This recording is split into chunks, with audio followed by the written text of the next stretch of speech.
오늘은 이제 맥주감사주일로 우리가 지키는데요. 레위기 23장 1절에서 22절까지를 보면 이 절기에 대해서 굉장히 자세하게 나와 있습니다.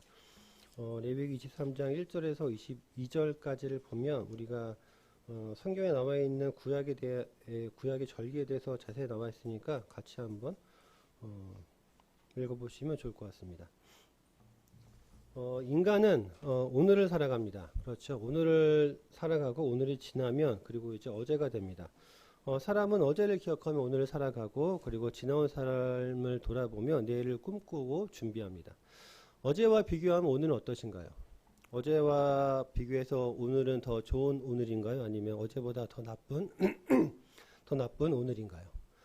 그럼 내일은 어떨까요? 저 좋은 내일이 되기 위해서 오늘을 잘 우리가 준비하고 살아가야겠죠. 우리가 만약 어제를 기억하지 못한다면 어떻게 될까요? 어제를 기억하지 못한다면 오늘의 의미를 잃어버릴 것입니다. 그리고 내일을 향한 삶의 방향도 아마 놓치게 될 것입니다. 과거는요, 단순히 지나간 시간을 의미하지 않습니다. 과거의 시간을 통하여 오늘의 날을 만들고 내일의 날을 결정하는 토대가 됩니다. 그래서 우리는 과거를 통해서 오늘을 배우고 내일을 준비할 수 있습니다. 그래서 하나님께서는요, 끊임없이 백성들에게 명령하셨습니다. 출애굽을 기억하라. 광야를 기억하라. 가나안으로 인도한 하나님의 은혜를 기억하라. 이것은 권면이나 충고가 아니었습니다. 반드시 해야 하는 명령이자 신앙의 의무입니다. 그래서 이사야 46장 9절에 보면 너희는 옛적 일을 기억하라. 나는 하나님이라. 나 외에 다른 이가 없느니라. 너희는 옛적 일을 기억하라. 여기서 옛적 일이라는 것은요, 태초부터 이루어진 일을 의미합니다. 그러니까 하나님께서 태초부터 지금까지 하나님께서 이루신 일을 기억하라는 것입니다. 근데 문제는요, 우리는 기억을 잘 못한다는 데 있습니다. 인간의 기억을 연구하는 심리학자들에 따르면 인간에게는요, 아주 독특한 기억의 법칙 두 가지가 있다고 합니다. 첫 번째가 부정성 편향입니다. 그러니까 인간은요, 좋은 일보다 안 좋은 부정적인 일을 훨씬 더 강하게 그리고 오래 기억합니다. 그래서 칭찬보다는 비난이 더 큰 타격이 됩니다. 더 큰 상처가 되죠. 그래서 수없이 많은 좋은 일보다는 단 하나의 나쁜 기억에 사로잡히는 현상입니다. 그래서 하루 종일 행복했었는데, 하루 종일 기분이 좋았었는데 저녁에 집에 들어가니까 어떤 사람이 말 한마디로 인해서 하루가 망쳐지는 경험 아마 다 해보셨을 것입니다. 그 말 한마디가 너무나도 강력하기 때문에 그렇습니다. 우리가 하나님을 기억할 때도 마찬가지죠. 부정성 편향 때문에 하나님께서 나에게 베풀어 주셨던 그 큰 은혜보다는 서운함과 분노와 상처와 섭섭함 이런 것들이 먼저 떠오를 때가 있습니다. 그러면 은혜와 감사함이 사라집니다. 두 번째가 긍정적 편향이라고 합니다. 그러니까 시간이 흐르면 부정적 기억에 대한 감정은 점점 옅어지고요. 긍정적 기억에 대한 감정은 상대적으로 오래 남는다라는 법칙입니다. 그러니까 예를 들어서 남자들이요, 군대 제대하고 동기를 만나서 군대 이야기를 할 때, 우리 막 영하 80도에 막 그런 겨울 혹한기 훈련 받을 때 고생담을 막 이야기합니다. 그때 너무나도 힘들고 어려웠었던 일이었지만 그런데 그때 진짜 힘들었지 하면서 서로 웃으면서 이야기합니다. 힘들었던 감정은 점점 옅어지고 함께 고생했던 그 추억과 전후회가 더 선명하게 남아있기 때문에 그렇습니다. 출산이 인간이 경험하는 가장 큰 고통 가운데 하나라고 합니다. 그런데 시간이 지나면 엄마는 다 큰 자녀를 보면서 우리 애가 언제 이렇게 컸지? 내가 너를 낳을 때 말이야 라고 하면서 미소를 지으며 이야기합니다. 출산의 고통이 점점 옅어지고 아이를 품에 안았던 기쁨과 그리고 또 이렇게 잘 성장한 자녀가 더 행복하게 기억되기 때문에 그렇습니다. 그래서 신앙도 마찬가지입니다. 그때는 아픔이었고 고난이었고 상처였고 왜 도대체 이런 일이 일어났었는지 이해하지 못했습니다. 그런데 돌이켜보면 고난보다 나를 붙들어 주셨던 은혜가 더 선명해집니다. 하나님 도대체 왜요? 라고 원망했던 그 시간보다 내가 원망할 때도 하나님께서는 나를 이렇게 붙들어 주고 계셨구나. 내가 눈물 흘릴 때도 하나님은 나와 함께 하셨고 그 눈물을 닦아 주셨구나 라고 고백을 하게 됩니다. 그런데 우리의 기억은요, 시간이 지나면 은혜를 더 선명하게 기억하기도 하지만 부정성 편향 때문에 동시에 언제든지 쉽게 흔들릴 수 있습니다. 은혜를 기억하다가도 낙심하면 금세 잊어버립니다.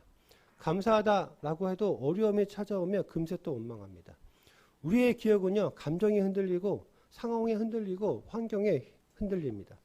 내가 경험한 하나님의 은혜가 너무나도 분명하지만 내 감정과 내 형편의 영향을 끊임없이 받습니다. 그래서 하나님에 관한 기억이요 너무나도 주관적입니다. 그래서 하나님께서는요 하나님에 관한 기억을 개인의 기억에만 맡겨두지 않으셨습니다. 하나님께서는 하나님에 관한 기억을 공동체가 동일하게 함께 기억할 수 있도록 절기라는 것을 주셨습니다. 하나님께서 직접 기억하는 방법을 만들어 주셨다라는 것이죠. 그래서 절기는요 단순한 명절이 아닙니다. 하나님의 구원 역사를 공동체가 같은 날 같은 것을 함께 기억할 수 있도록 마련해 두신 하나님의 기억장치라고 할 수 있습니다.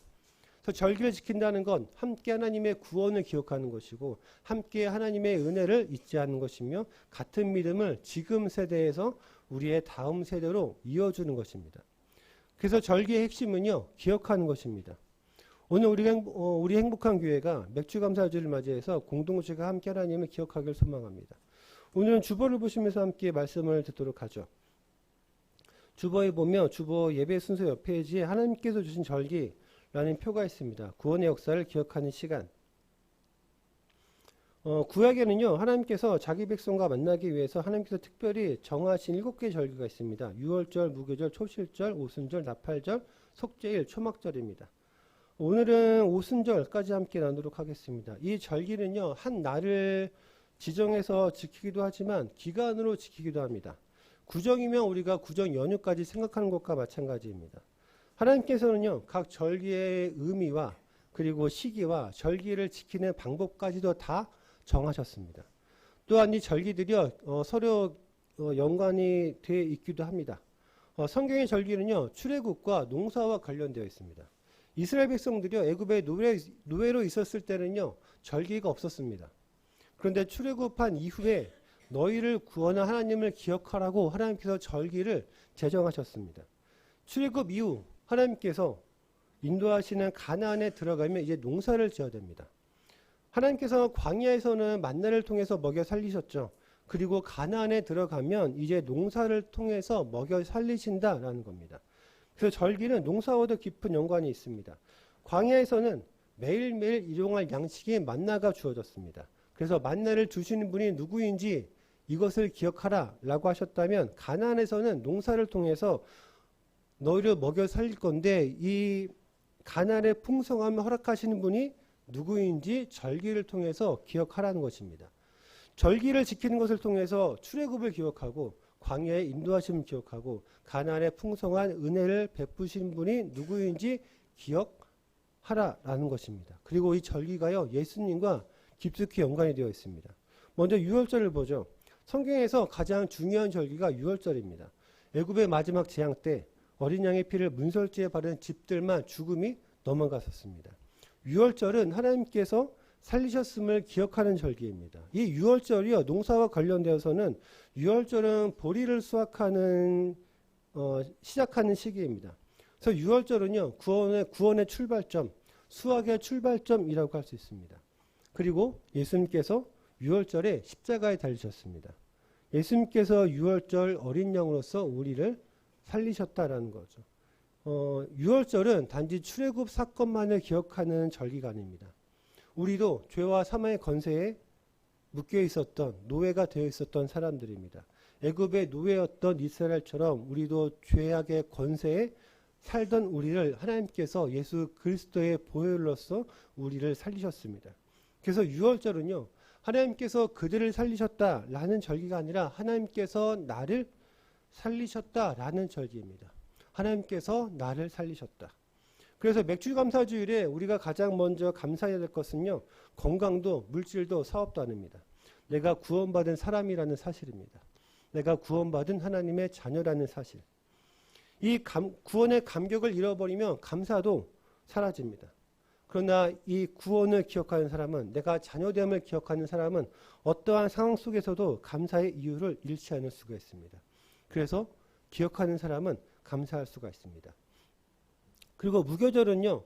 유월절은 한 날이었습니다. 그런데 무교절은 유월절 그 다음 7일 동안 지키는 절기입니다. 이 기간에는요. 누룩 없는 맛없는 빵을 먹습니다. 이 누룩을 상징하는 것은 죄와 부패를 상징합니다. 그렇기 때문에 이 절기의 의미는요. 출애굽한 이후에는 죄악을 버리고 거룩하게 살라는 것입니다. 하나님의 자녀가 되었으니 그 자녀답게 살라는 것입니다. 하나님께서 예수님을 죽이심으로 인하여 우리를 살리셨으니 이제 하나님의 자녀답게 거룩하게 살라라는 것이 바로 무교절입니다. 하나님께서는요, 우리를 구원하신 것만으로 끝나지 않으셨습니다. 하나님께서는 우리가 구원받은 사람답게 살기를 원하십니다. 구원받은 사람답게 살기를 우리를 원하신다라는 거죠. 누룩을 제거했던 것처럼 우리 안에 남아있는 죄악들을 버리고 죄의 욕심과 교만과 날마다 이러한 것들을 하나님 앞에 내려놓아야 합니다. 우리가 완전해서 거룩해진 것이 아닙니다. 하나님께서 우리를 거룩하게 만들어 가시는 과정입니다. 우리 안에 있는 죄악들을 우리가 하나씩 하나씩 제하면서 날마다 하루하루 하나님의 자녀답게 살아가는 것, 그것이 바로 하나님께서 우리를 거룩하게 만들어 가시는 과정입니다. 그래서요, 신앙생활은 나는 이제 구원받았으니까 됐어. 나는 이제 교회 나왔으니까 됐어. 가 아닙니다. 나는 이제 구원받았으니 나는 이제 교회에 나와서 예배를 드리니 오늘도 예수님을 닮아가겠습니다. 오늘도 하나님의 자녀답게 예수님을 닮아가는 하루로 최선을 다해 살겠습니다. 라는 삶입니다. 그래서 거룩은요, 어떤 특별한 사람이나 굉장히 무슨 뭐 유명한 사람이나 사람이 아니라 구원받은 모든 성도의 일상이 되어야 됩니다. 거룩이란 게 나와는 전혀 상관없는 게 아닙니다. 내가 하나님의 구원받은 자녀라면 이 거룩한 삶은 모든 성도의 일상이 되어야 합니다. 그래서 기억하는 사람이 거룩하게 삽니다. 하나님의 구원을 기억하는 사람이 바로 거룩한 일상을 살아갈 수가 있게 됩니다. 그리고 초실절입니다. 초실절은요, 무교절 기간 동안 7일을 동안 지키기 때문에 반드시 안식일이 한 번은 돌아옵니다. 그래서 그 안식일 다음 날로 지키는 절기입니다. 그런데 초실절은요, 가나안에서 농사를 짓고 나서 수확한 첫 농작물을 하나님께 드리는 절기입니다. 그런데 가나안에서 수확한 첫 농작물이 보리입니다. 왜냐하면 보리를 제일 먼저 심기 때문에 보리가 제일 먼저 나옵니다. 그래서 이 초실절을 맥추절이라고도 합니다. 초실절을 맥추절이라고도 하거든요. 보리를 제일 처음 수확하기 때문에 그렇습니다. 그래서 곡식의 첫 열매를 하나님께 드림으로 인하여 앞으로 나오는 모든 수확은 하나님께서 주셨음을 인정하고 감사드리는 절기입니다. 보리를 처음으로 수확하기 때문에 이 이후에 수확하는 모든 절기들도, 모든 곡식들도 하나님께서 주셨음을 인정하고 그 양에 상관없이 하나님께 감사드리는 절기라고 할 수 있죠. 그래서 이 초실절 혹은 맥추절이라고 하는 것은요, 예수님께서는 잠자는 자들의 첫 열매가 되셨기 때문에 예수님의 부활을 예표하는 절기이기도 합니다.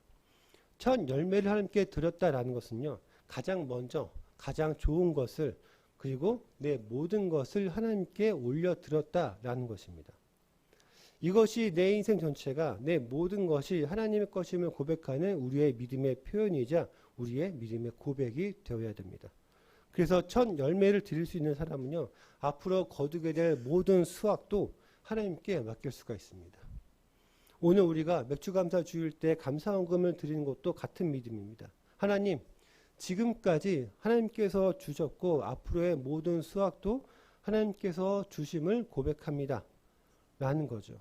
이것이 맥주감사 주일에 우리가 감사헌금을 드리는 이유입니다. 그래서 하나님의 구원을 기억하는 사람은요, 하나님께 첫 열매를 드릴 수가 있습니다. 그리고 칠실절입니다. 칠실절을 오순절이라고도 합니다. 그런데 이 칠실절 혹은 오순절도 맥추절이라고도 부릅니다. 그러니까 맥추절이 헷갈립니다. 초실절도 맥추절, 그리고 칠실절과 오순절도 맥추절이라고 합니다. 그런데 맥추절이라고 하는 것은요, 기간을 의미합니다. 오순절처럼 한 날도 되기도 하지만 이 기간을 의미하기도 합니다. 그런데 초실절에 하나님께 첫 열매를 드렸습니다. 첫 열매를 드렸다라는 건 이제부터 추수가 시작된다라는 겁니다. 그러니까 이제부터 농사가 시작된다라는 거죠. 첫 열매를 드림으로 인하여 이제 농사가 시작됩니다. 그리고 초실절 이후에 49일 동안을 지키는 것이 칠실절입니다. 이 기간에는요, 자연스럽게 보리 농사에서 밀 농사로 넘어갑니다. 그런데요, 이 기간에는요, 가나안의 기후가 가장 변덕스러운 시기라고 합니다. 가뭄이나 혹시 바람이나 비가 갑자기 한 번에 많이 오면 1년 밀 농사를 망칠 수가 있습니다. 그래서 49일간, 77에 49, 이 49일 동안 우리가 뭐 날씨를 주관할 수가 없지 않습니까? 그래서 하나님만 바라보는 시기입니다. 하나님만을 의지하는 시기라고 할 수 있습니다. 77절은요, 단순히 날짜를 세는 기간이 아닙니다. 그래서 고대 유대인들은요, 49, 48, 47 이렇게 거꾸로 날짜를 지어나가면서 셌다라고 합니다. 불안하니까. 근데 77절은요, 이미 시작된 은혜를 붙들고 완성될 은혜를 기다리는 믿음의 시간입니다. 이 49일 동안은요, 하나님만을 바라보고 우리의 믿음이 견고해지는 시간이기도 합니다. 왜냐하면 우리의 삶도 불안할 때가 많잖아요. 항상 불안하지 않습니까? 작은 일부터 큰 일까지 불안합니다. 내가 볼 때 저 사람이 불안해 보여요. 하는 일도 그렇고 행동도 그렇고 말도 그렇고 그러면 불신하게 됩니다. 사람 자체가 불안해 보이니까 그 사람이 하는 일도 불신하게 되고 행동도 말도 그렇게 되죠. 그 맥주절은요, 그 불안 속에서 내 믿음을 지키는 것입니다. 우리가 하나님을 불안하게 생각하면 하나님을 불신하게 됩니다. 하나님이 과연 그러실까? 하나님이 과연 나에게 주실까? 하나님은 과연 어떤 분인가?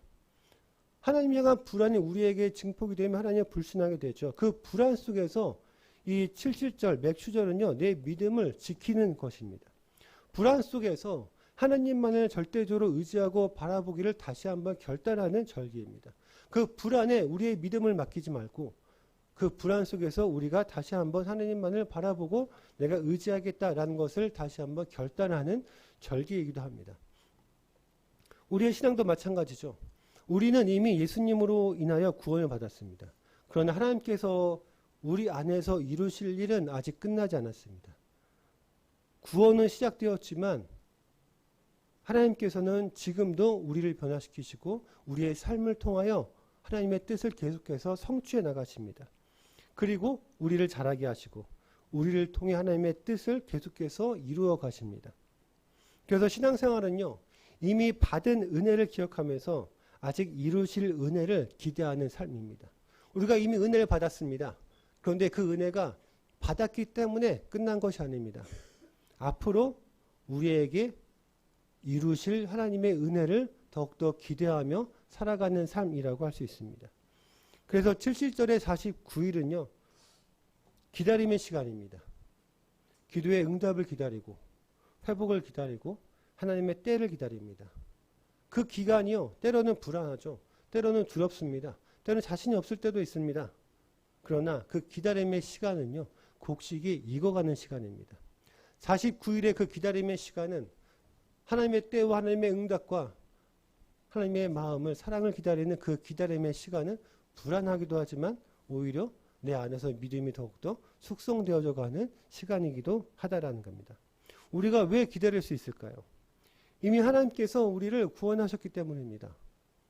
이미 시작하신 하나님께서 반드시 끝까지 이루실 것을 믿기 때문에 그렇습니다. 하나님께서 우리를 구원해 주셨습니다.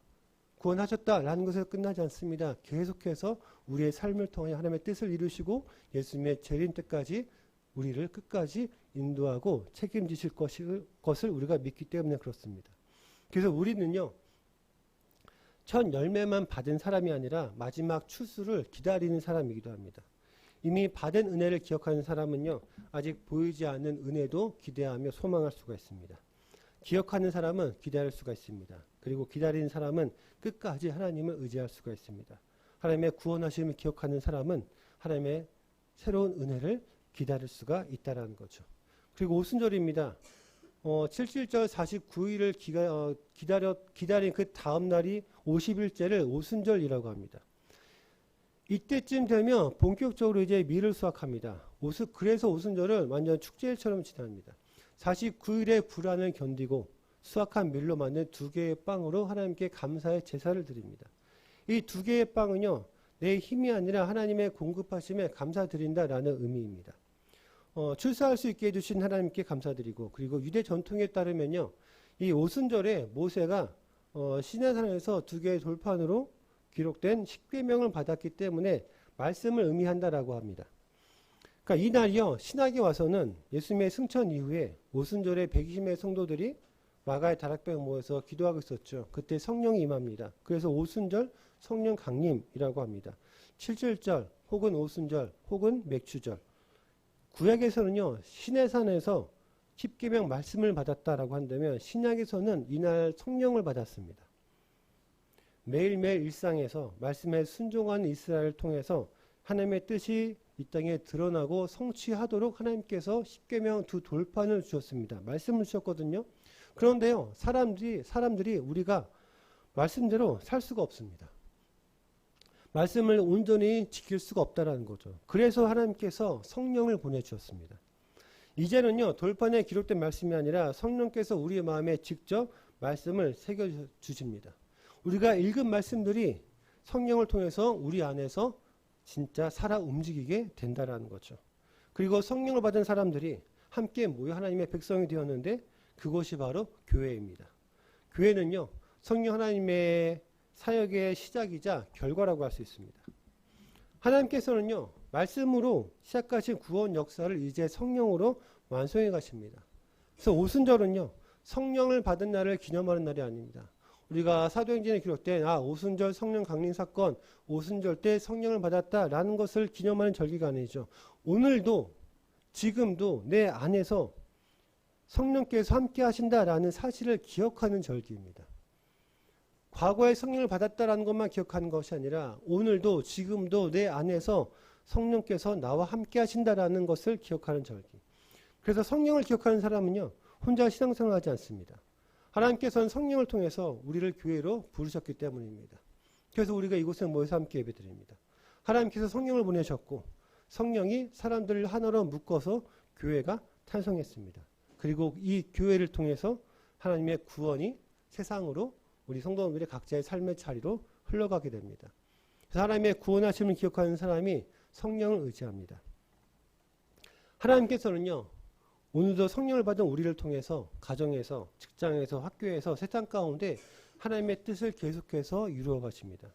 그래서 맥주감사 주일은 풍성한 곡식을 주신 하나님께 감사하는 날이기도 하지만 동시에 성령을 통해 오늘도 우리를 하나님의 일꾼으로서, 하나님의 사명자로서 사용하신 하나님께 감사드리는 날이기도 합니다. 절기는요, 과거를 추억하는 행사가 아닙니다. 유월절은 하나님의 구원을 기억해서 감사드리죠. 그리고 오늘도 나를 살리신 예수님을 기억하는 것입니다. 무교절은 구원받은 사람답게 오늘도 거룩하게 살기를 결단하는 것입니다. 초실절은 내 삶의 첫 자리를 하나님께 드림으로 인하여 내 모든 것이 하나님의 은혜임을 고백하는 것입니다. 하나님께서 말씀과 성령으로 우리를 하루하루 살아가게 하심을 기억하며 감사드리는 절기입니다. 그리고 칠실절은 아직 이루실 하나님의 은혜를 기다리는 것이며 그 불안 속에서 하나님을 신뢰하는 믿음의 시간입니다. 오순절은 성령을 받은 우리가 말씀에 순종해서 하나님의 뜻대로 살아가는 것. 그래서 하나님께서 오늘도 성령으로 우리와 함께 하시며 교회를 통해 세상을 구원을 흘려보내신다는 사실을 기억하는 것입니다. 절기를 지키는 것은요, 과거를 회상하는 것이 아닙니다. 하나님께서 이루신 구원이 오늘도 내 삶 속에서, 내 삶의 현장에서 계속되고 있음을 믿고 오늘을 살아가는 것입니다. 그래서 계속해서 우리가 오늘을 살아갈 수가 있습니다. 그리고 내일을 기대하고 소망하는 것입니다. 그래서 맥주감사주일에는요, 감사와 기쁨이 있습니다. 우리에게 하나님의 풍성한 은혜가 있죠.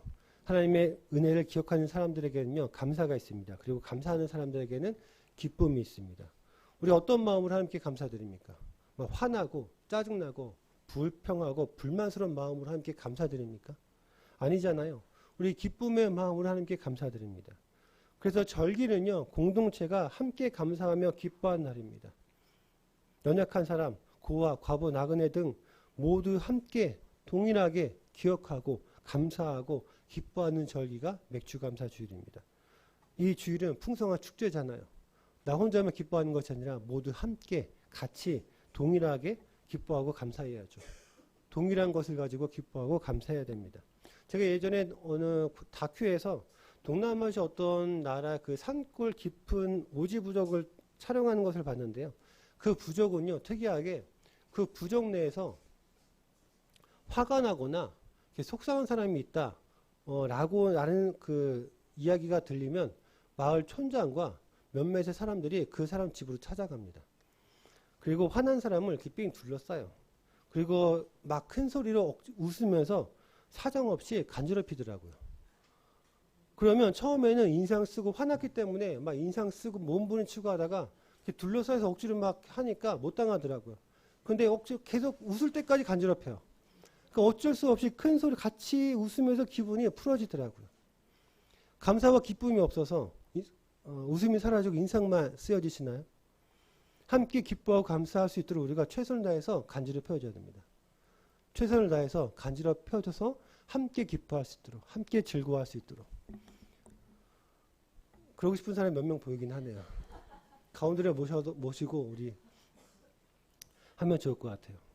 함께 기억하는 공동체, 함께 감사할 수 있는 공동체, 함께 기뻐할 수 있는 공동체, 함께 웃을 수 있는 공동체가 되기를 소망합니다.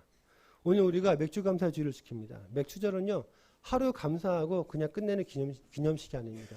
아, 그냥 절기니까 그냥 감사한 거 드리면 끝이네. 라는 게 아니다라는 거죠. 하나님을 잊지 않는 삶입니다. 하나님의 구원하심을 기억하는 삶입니다. 나에게 베풀어 주신 은혜가 얼마나 큰지를 기억하는 바로 그 절기입니다. 이스라엘 백성들은요, 절기를 지키면서 아, 하나님께서 우리를 어떻게 구원하셨는지, 하나님께서 어떻게 우리를 광야에서 인도하셨는지, 가나안에서 어떻게 먹이고 살리셨는지를 반복해서 기억했습니다. 그런데 금세 잊어버립니다. 사람들은 금세 잊어버리죠. 그래서 잊어버리면 감사도 사라집니다. 감사가 사라지면 기쁨도 사라지고, 기쁨이 사라지면 순종도 사라집니다. 남는 것은 불평과 불만밖에 없습니다. 그래서 하나님께서 절기를 통해서 끊임없이 말씀하시죠. 잊지 말아라. 기억해라. 내가 너를 구원하였다. 오늘 우리에게도 같은 말씀하십니다. 내가 너를 죄에서 구원했다. 내가 지금까지 너를 붙들어 주었고 앞으로도 내가 너를 붙들어 줄 것이다. 내가 오늘도 성령으로 너와 함께한다. 내가 너를 자녀 삼았다. 내가 너를 살게 할 것이다. 내가 너를 살게 할 것이다. 우리의 믿음은요, 새로운 은혜를 찾는 데서 자라나는 것이 아닙니다. 이미 받은 은혜를 기억하는 데서부터 바로 자라나기 시작합니다. 감사는요, 이미 받은 은혜를 다시 회복할 때, 기억할 때 회복됩니다. 이미 내가 받았던 은혜를 다시 기억할 때 감사가 회복됩니다. 오늘 맥주감사주의를 하나님께서 우리에게 묻고 계십니다. 너는 무엇을 기억하며 살고 있느냐? 상처를 기억하고 계십니까? 실패를 기억하고 계십니까? 아니면 억울함을 기억하고 계십니까? 아니면 나를 구원하신 하나님을 기억하고 계십니까? 무엇을 기억하느냐가 우리의 삶을 결정합니다. 구원을 기억하는 사람은요, 감사하며 살아갑니다. 은혜를 기억하는 사람은 기뻐하며 살아갑니다. 성령을 기억하는 사람은 오늘도 담대하게 살아갈 수가 있습니다. 그리고 사랑을 기억하는 사람은 행복하게 살아갈 수가 있겠죠. 오늘 우리가 기억해야 될 것은요, 아, 내가 얼마나 열심히 살아왔는가가 아닙니다. 하나님께서 얼마나 신실하게 나를 붙들어 주셨는가. 하나님께서 얼마나 나를 사랑하셨는가. 하나님께서 나에게 얼마나 큰 은혜를 베풀어 주셨는가입니다. 이 기억이 오늘 우리의 감사를 만들고 그 감사가 우리의 기쁨이 되며 그 기쁨이 우리의 순종이 됩니다.